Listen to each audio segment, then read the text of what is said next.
Va ora in onda Ernestina dalla fine del mondo, storie di migrazioni e non solo, un programma di Ernestina dalla Corte Lucio.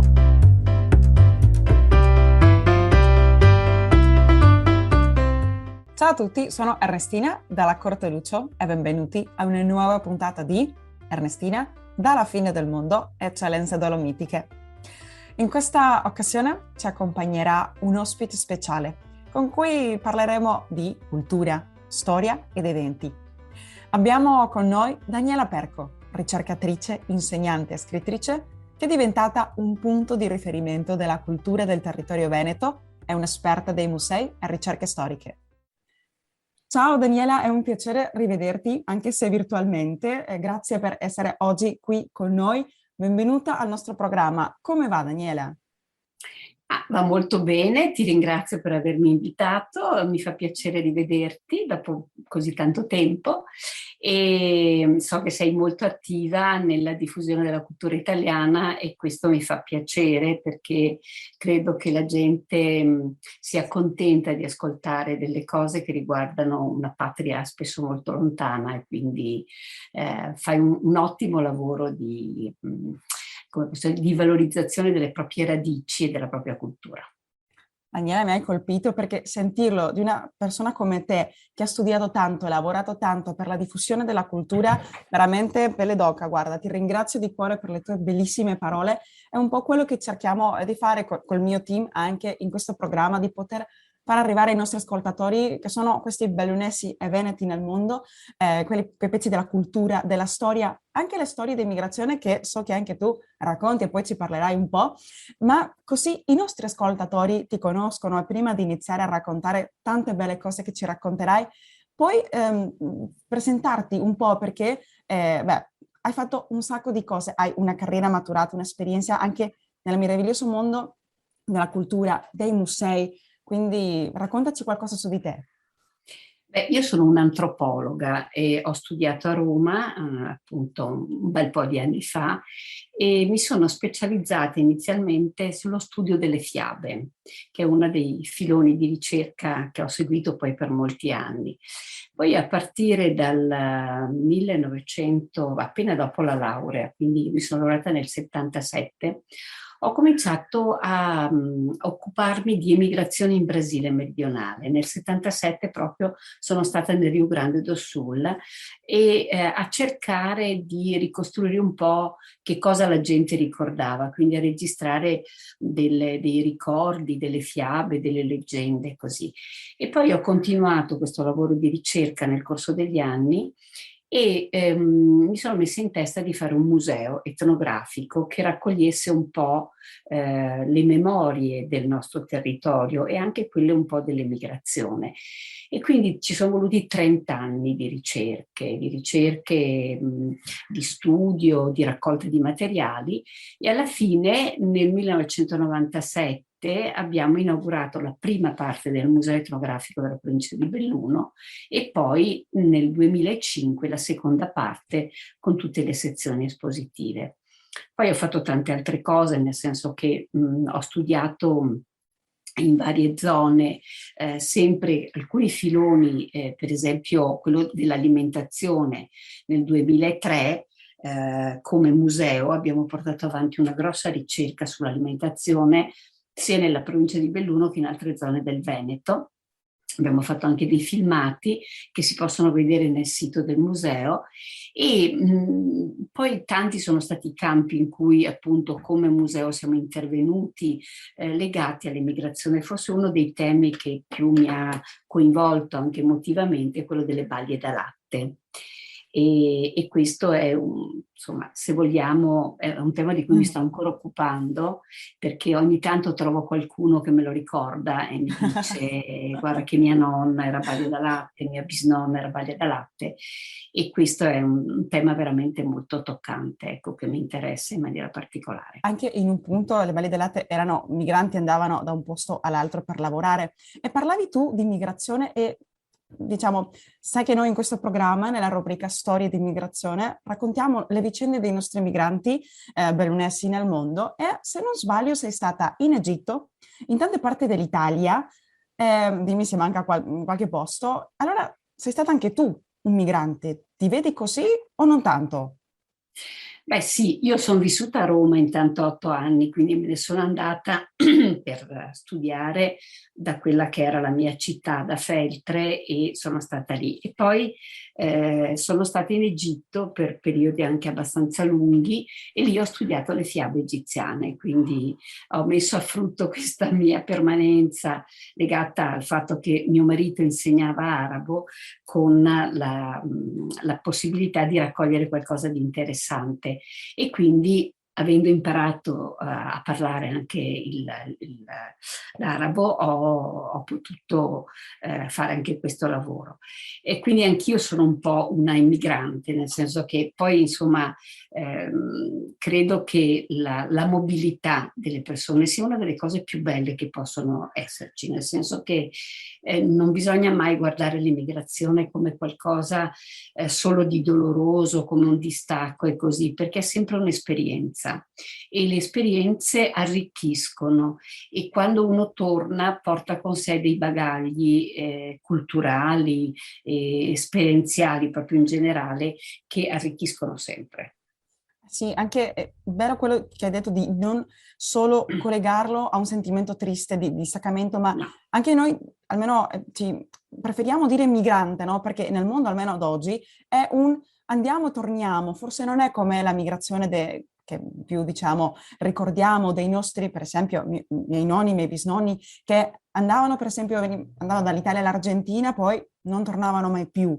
Ora Certo. è diverso e anche nel tuo caso, guarda, tu sei stata da Feltre a Roma, in Egitto un tempo, sei tornata, quindi hai fatto questo un po' un giro e continuavi col tuo lavoro, con la tua vita, quindi interessante quello che dici di non già più, e che sia una cosa triste, che sia una cosa, oh, non torno più. No, infatti guarda, poi la provincia di Belluno in maniera particolare, come sai bene, ma tutto il Veneto, soprattutto sia il Veneto di montagna che il Veneto di pianura, ha dato un grosso apporto all'emigrazione. E nelle montagne erano soprattutto emigrazioni stagionali e quindi c'erano i gelatieri che ci sono ancora, che fanno ancora questo lavoro, no? Di andare e venire dalla Germania, dall'Olanda, eccetera. Però c'erano tante altre categorie, c'erano i seggiolai, i venditori ambulanti, i cromer, gli spazzacamini, i pastori, ed era proprio come dire una sorta di... C'erano quelli che andavano a costruire le ferrovie fino al Caucaso, quindi diciamo che è la mobilità era una sorta di stile di vita e come ti dicevo prima, chi partiva tornava e portava con sé delle esperienze, anche se non era mai semplice la partenza, non lo è mai per nessuno una partenza semplice, però è un arricchimento, quindi voglio dire, poi sai, io ho studiato le Valli da Latte e devo dire che lì la partenza era drammatica perché significava lasciare un bambino di pochi mesi per allattare i figli dell'aristocrazia italiana e per una mamma lasciare un bambino piccolo non è mai una scelta facile e infatti non era una sua decisione, di solito erano gli uomini che decidevano, erano i mariti o i suoceri, non era mai la donna che autonomamente pensava di andare a fare la balia da latte. Quindi c'è emigrazione ed emigrazione e qui le femminili sono state emigrazioni più difficili, Certamente, indubbiamente. ricordiamo ai nostri ascoltatori che le balie da latte erano, come hai detto benissimo, queste donne che stavano per allattare il suo bambino, diciamo bambina, e dovevano farlo per un altro, no? E anche lì sì, c'è la tristezza, come detto, quello staccamento in un periodo così importante della vita, sia della mamma che del bambino, quindi veramente Sì, però devo sacrificato. anche dire che, ad esempio, le balie da latte, che è stato un fenomeno difficile, è durato fino agli anni 50 più o meno, dai primi anni dell'Ottocento, venivano pagate molto bene Mm. e quando tornavano avevano imparato a parlare l'italiano, venivano sempre premiate con dei regali, quindi continuavano a mandare e hanno fatto studiare i loro figli, hanno permesso ai mariti di comprarsi la casa, di comprare la terra. Quindi è un'emigrazione che ha aperto anche molti orizzonti positivi, pur essendo appunto carica anche di aspetti difficili come quello psicologico, no? Perché indubbiamente quando la donna tornava, di solito dopo un anno, talvolta i figli non la riconoscevano, quindi faceva fatica a reinserirsi nella famiglia. Però insomma sono argomenti che tu conosci bene, perché credo che insomma tutte le migrazioni abbiano i loro aspetti positivi e negativi, no? Ma è interessante che lo ricordi, perché almeno c'è un lato positivo in qualche senso a quel dolore, che era il Sì, fatto che sì, potevano avere una nuova vita, loro stavano dando ai figli, alla famiglia una vita. È sì, interessante quello di potevano studiare, perché già quello sì. permetteva che la prossima generazione sinceramente abbia tutta un'altra qualità di vita. E parlando un po' di imparare, no?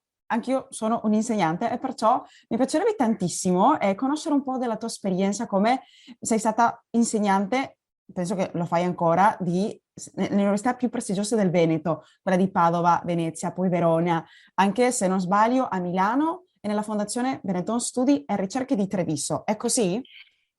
Ma io guarda, ho fatto dei periodi brevi, perché in realtà poi mi sono dedicata veramente molto al museo, e quindi a fare questa cosa che non è stata una cosa semplice, perché non basta farlo, bisogna poi anche gestirlo. Però l'esperienza io ho insegnato anche alle scuole medie, perché ho fatto un periodo come insegnante nella scuola. Sono tutte esperienze molto positive, diverse una dall'altra, e ho sempre cercato di portare quella che era un po' la mia esperienza, e quindi non solo teoria ma anche molta pratica, no? Che deriva anche dalla mia pratica di ricerca, quindi ricerca soprattutto sul terreno, come si dice, no? Io ho sempre amato andare in giro ad ascoltare le voci degli altri, e quindi a raccogliere. Mi ricordo che quando ero giovane, che andavo a cercare fiabe e giravo col motorino, mia mamma mi diceva sempre: ma cosa fai? Non hai altro da fare. Poi a distanza di tanti anni mi ha detto: per fortuna che le hai raccolte quella volta, perché adesso non le troveresti più. Quindi diciamo che però poi nell'insegnamento ho sempre cercato di trasmettere un po' questa conoscenza nei vari settori in cui mi veniva richiesto, no? Perché mi sono dedicata per esempio anche molto a problemi legati alla catalogazione dei beni immateriali. No? E ho partecipato a numerosi convegni su questi temi dei beni immateriali, che come sai sono stati riconosciuti come patrimonio dell'umanità. Certamente parleremo ora un po' di quello, ma beh, oltre a questa esperienza tua di insegnante, ti dedichi all'antropologia, etnologia, museologia, come ci hai raccontato, perché hai fatto uno straordinario lavoro che ci racconterai presto. Come nasce questa tua passione un po' per la storia e la valorizzazione dei beni culturali, almeno italiani, veneti? Ma guarda, nasce proprio dal percorso di studi che ho fatto a Roma. Ho avuto la fortuna, quando ho studiato, di trovare dei docenti veramente di grandissima qualità e di altissimo livello. E inizialmente avrei voluto fare geografia, e poi invece quando uno si trova lì capisce anche quali sono veramente le sue aspirazioni.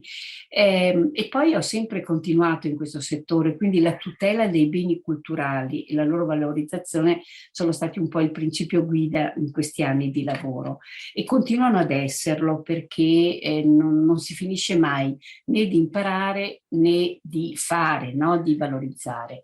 Quindi io continuo ad andare in giro a fare interviste. Per esempio, l'ultimo lavoro che ho fatto con il museo, tra l'altro, è su Vaia, su quello che è successo, questa tempesta terribile che ha distrutto milioni di piante, ma ha anche distrutto case, ha veramente cambiato il paesaggio in alcuni luoghi.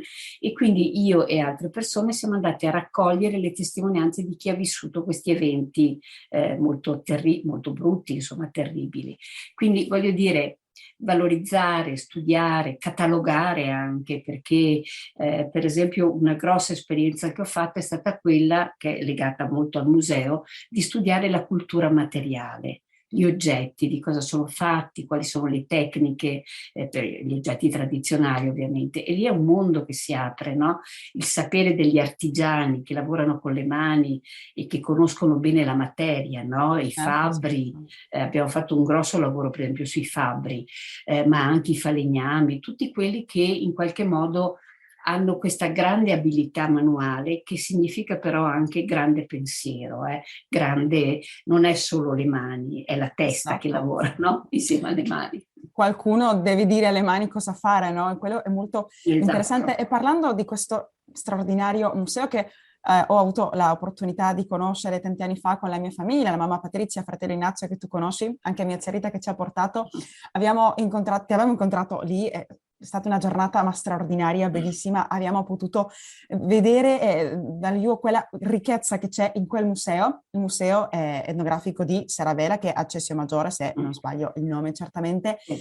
Tu hai curato tutta la progettazione, l'allestimento e come hai detto prima, non è solo pensarlo, ma anche poi farlo, gestirlo, che immagino che è un altro lavoro importante. Cosa rappresenta per te quel museo? Raccontaci un po' del Museo di Saravella per te. Allora, guarda, il Museo di Saravella perché io ho avuto la fortuna, come ti dicevo prima, a Roma, di studiare con un grande maestro che si chiamava Alberto Mario Cirese ed era un museologo, era un antropologo che ha scritto dei libri fondamentali sulla museologia etnografica. Quindi io sono partita con questa idea di fare qualcosa. Ci sono voluti tanti anni di lavoro e ritenevo che un museo come quello che è provinciale, potesse essere un luogo di aggregazione, un luogo di rappresentazione di un'identità territoriale, che è un'identità molto varia, nel senso che c'è una differenza notevole tra chi abita nella zona dolomitica e chi abita nella Val Belluna. Ci sono molte analogie, ma anche molte differenze. E quindi mi interessava che ci fosse un luogo in cui si studiasse, ma anche in cui si facesse molta didattica. Una delle caratteristiche del museo è quella di offrire tantissimi laboratori didattici, quindi ci sono delle giovani antropologhe che fanno questo lavoro e lo fanno con passione e riescono a trasmettere dei valori della tradizione e la tradizione continua a vivere. Se tu pensi che noi parliamo ancora dialetto, il dialetto resiste perché? Perché cambia nel corso del tempo. Le tradizioni alimentari, per esempio, ci sono ancora, sono cambiate, sono mutate, ma continuano ad esserci. Noi continuiamo a mangiare la polenta con lo schizz o altri cibi tradizionali, no? Quindi il museo doveva ed è un luogo di aggregazione importante, un luogo di studio, un luogo di conservazione delle memorie, perché non è solo una raccolta di oggetti, è anche, ad esempio, la presenza di una biblioteca importante e di un archivio sonoro e fotografico. Vuol dire che tutte le voci delle persone che abbiamo intervistato nel corso degli anni, e sono tante, sono racchiuse in questo museo e sono a disposizione per le prossime generazioni. E questo è importante perché anche la voce, le testimonianze sono dei beni culturali e vanno protetti. Quindi io ricordo veramente, per dire, abbiamo 83 interviste a ex Baglie da Latte, abbiamo intervistato i seggiolai, abbiamo intervistato i fabbri, abbiamo intervistato gente che ha avuto esperienze di guerra. Insomma, è un luogo in cui si possono ascoltare delle cose importanti per le future generazioni. Quindi è un luogo in cui si riflette sul presente, conoscendo la propria storia e la propria identità. Ecco, io mi ricordo quella parte del museo che non so se puoi brevemente raccontare ai nostri ascoltatori come il museo ha due piani. Nella prima parte io mi ricordo, oggetti sono dappertutto, ma anche quella parte sonora era al primo o al secondo? La parte sonora è dappertutto ed è una delle caratteristiche di questo museo. Il museo è fatto di oggetti, ma molto selezionati, perché la maggior parte degli oggetti sono in deposito, sono nel deposito che contiene più di 10.000 oggetti. Quindi è stata una scelta difficile quella di esporne pochi. Ci sono molte immagini, sia d'epoca che attuali, e poi ci sono i suoni, ci sono le voci di chi racconta. Per esempio, ci sono testimonianze sull'alimentazione, ci sono testimonianze sul Brasile. Nella sala del Brasile si ascoltano i canti che abbiamo registrato lì. Nella sala delle Balie da Latte si ascoltano degli spezzoni dei racconti che loro... C'è una parte sulle fiabe e le leggende, una parte sui canti, quindi questa dimensione sonora c'è un po' dappertutto nel museo. Una di quelle che piacciono di più, devo dire, è nella stanza dedicata al rapporto tra donne e galline, che è una cosa che io ho voluto molto, un po' perché amo le galline e un po' perché le galline erano una fonte importantissima, una risorsa importantissima da un punto di vista economico, perché fornendo le uova davano la possibilità di scambiare, quindi di innestare un'economia, una piccola economia che però garantiva la sopravvivenza. E in quella stanza abbiamo 12 modi diversi per chiamare le galline. Wow. Sono uno diverso dall'altro proprio, quindi è una cosa molto interessante, ecco, anche quella. Sì. Questa dimensione sonora è proprio una delle caratteristiche più importanti. L'altra cosa di cui vado orgogliosa, devo dire, è il Giardino delle Rose, che in questo momento è in piena fioritura. È una cosa meravigliosa. Ci devi mandare Ci una sono foto 300, perché... Sì, te la devo mandare. Guarda, ci sono più di 320-330 piante di rose e anche lì non è un giardino qualunque, sono tutte rose che noi abbiamo trovato andando in giro a intervistare le persone. Quindi nel giardino della Balia da Latte, per dire, abbiamo trovato la rosa che lei aveva portato dalla famiglia in cui era emigrata, a Varese, a Milano, dove era e così, e abbiamo fatto le talee e l'abbiamo portata al museo. Non c'è neanche una pianta comprata, sono tutte riprodotte per talea e sono state raccolte nelle case dei contadini, nei cimiteri, nelle canoniche e sono proprio legate a delle storie. Per esempio ci sono delle rose che 2 signori anziani hanno trovato sul greto del fiume Piave all'indomani del Vajont. E le hanno raccolte, le hanno piantate nel loro giardino. Noi passando abbiamo visto queste 2 bellissime rose, devo dire, e abbiamo chiesto, loro ci hanno concesso di fare delle talee e questa storia, che è legata comunque a un disastro che è avvenuto in provincia di Belluno, ma anche in qualche modo con le rose lo ricordano, ecco, e ricordano anche questo atto pietoso che queste persone hanno fatto raccogliendo 2 rose dal fango del fiume. Quindi anche di questo giardino sono veramente molto orgogliosa. In questi giorni, guarda, veramente pieno di gente che va perché sono rose profumate nella maggior parte dei casi. Quindi c'è un dentro e un fuori del giardino, perché in un posto molto bello il museo, è in cima a una collina circondato da una vegetazione molto bella. Ecco. Quindi è un luogo di pace, oltre che di studio, di conservazione, di valorizzazione. Guarda, è un luogo di pace, di storia, di cultura, di emozioni, perché sinceramente entrare, lo dico io, prima persona, è un'esperienza a 360, tipo ti giri dappertutto e c'è qualcosa da vedere, da fare, da sentire, da capire e poi anche la passione delle persone che lavorano lì che si sente perché ti raccontano, come abbiamo avuto l'onore e il piacere di, quando ci hanno raccontato tutta quella storia e come si è fatto anche il museo e il perché. E poi il giardino che veramente avete un pezzo praticamente di tante parti del mondo, anche se dell'Italia, no? Ma diciamo, non è solo il posto, è un po' portare la storia di quei migranti che sono, hanno fatto questa andata e ritorno che veramente è meraviglioso e che è simbolico veramente una rosa che dopo l'inverno, dopo quella tessa, può essere addormentata, fiorisce e poi rinasce anche quella volta, anche un messaggio di speranza. E parlando anche di quei oggetti e questo museo che è molto grande e ben allestito, io come vedete lo ricordo con tanto affetto, no? Perché anche dentro c'è un po' la storia del territorio, della cultura. Quanto è importante veramente poter tutelare e conservare questi pezzi della storia? Perché dobbiamo conservarli? Sembra un po' semplice la domanda, ma davvero a volte la gente non capisce che non sono solo oggetti. No, non sono solo oggetti. Allora, la scelta che ho fatto io, perché l'allestimento l'ho ideato io, no? Allora, uno potrebbe dire, metto tutti gli oggetti che ho, li espongo e faccio un museo. Io ho voluto raccontare delle storie.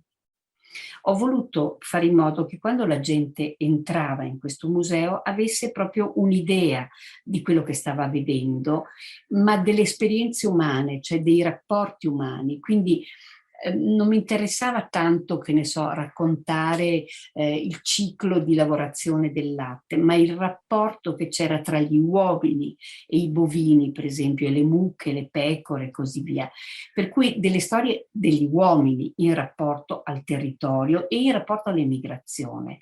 E ti ripeto, c'è dentro e fuori continuamente questa cosa dell'emigrazione, perché al di là di quello che noi abbiamo esposto, nel nostro archivio sonoro ci sono tantissime storie di immigrazione, perché quando uno va a intervistare una persona, quasi sempre chiede qualcosa della sua vita, e nella maggior parte dei casi i bellunesi e i veneti che abbiamo intervistato raccontano storie di immigrazione.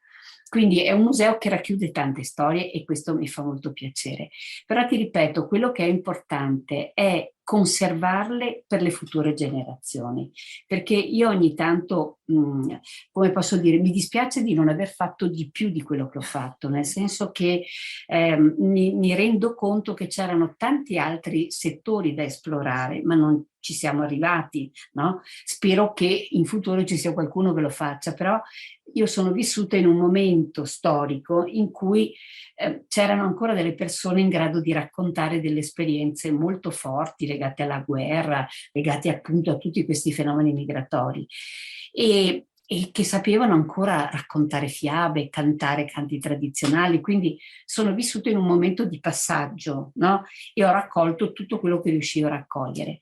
Devo dire che però ogni tanto mi chiamano e mi dicono guarda che mia mamma si ricorda ancora, e allora io corro, no? Perché così come quando mi dicono guarda che al museo non avete la rosa che ho io a casa che era ancora di mia bisnonna, e quindi c'è ancora questo legame col territorio. Sì. E credo che una delle caratteristiche più interessanti del museo è proprio quella di avere un fortissimo legame con il territorio, non solo con il territorio bellunese, perché devo dire che anche l'altro giorno che ero lì ho fatto una visita guidata a un gruppo di giornalisti, molti si riconoscono nelle storie che noi raccontiamo, perché sono storie appunto di un'umanità condivisa, come dire, no? Ci sono storie che sono comuni a tanta gente, quindi Ecco.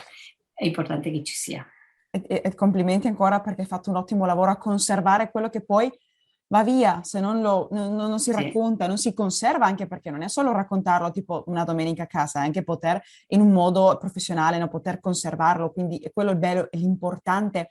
E, hai menzionato alcune volte quello di cose immateriali, no? Ci sono beni culturali immateriali che dobbiamo tutelare e quali sono, per esempio, importanti per te? Ma guarda, ti dicevo prima, il bene immateriale per eccellenza è il dialetto.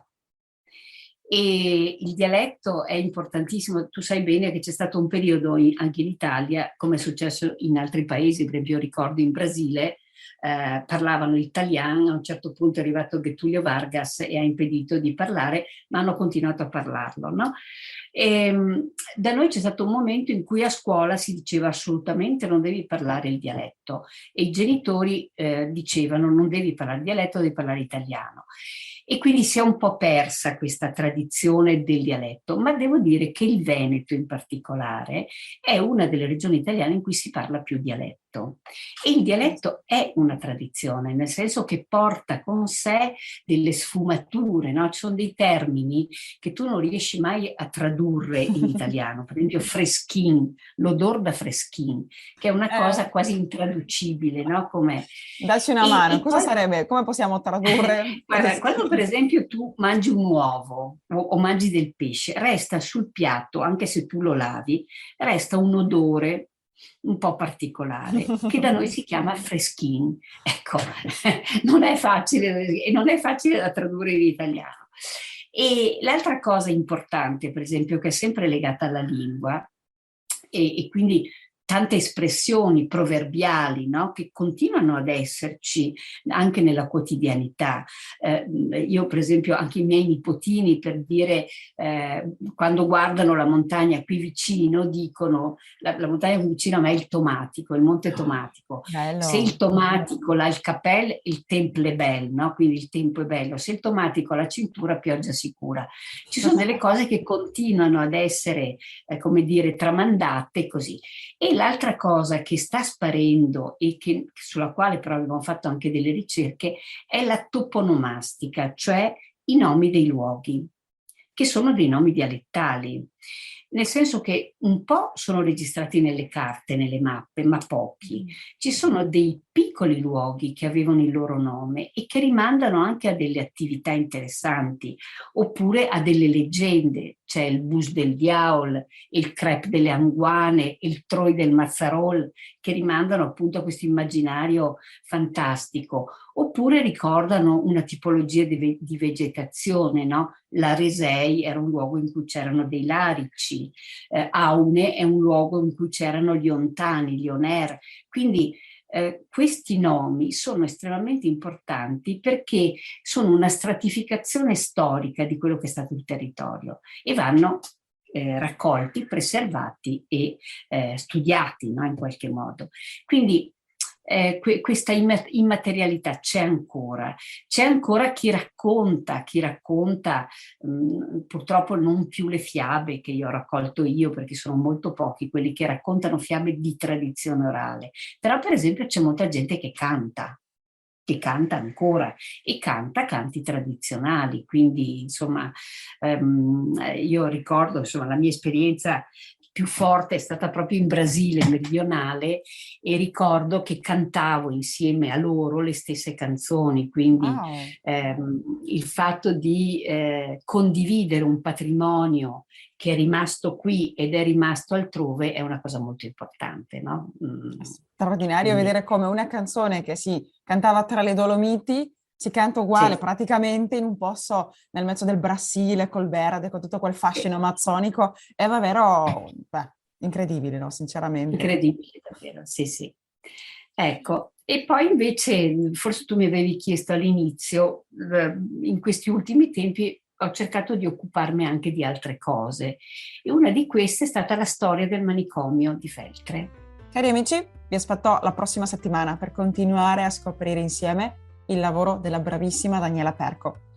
Anche se volete rivedere tutte le nostre puntate, potete cercarmi nelle reti sociali dell'associazione Bellunessi nel Mondo e anche sui miei social di Facebook e Instagram con il mio nome Ernestina Dalla Corteluccio o anche sul mio canale YouTube Migranti TV. Vi aspetto. Intanto vi saluto da qui, dalla fine del mondo. Arrivederci amici e come dice il nostro motto, vicini e lontani, mai soli. Ringraziamo Ignazio Dalla Corteluccio per la musica e il montaggio e Patrizia Lucio alla regia.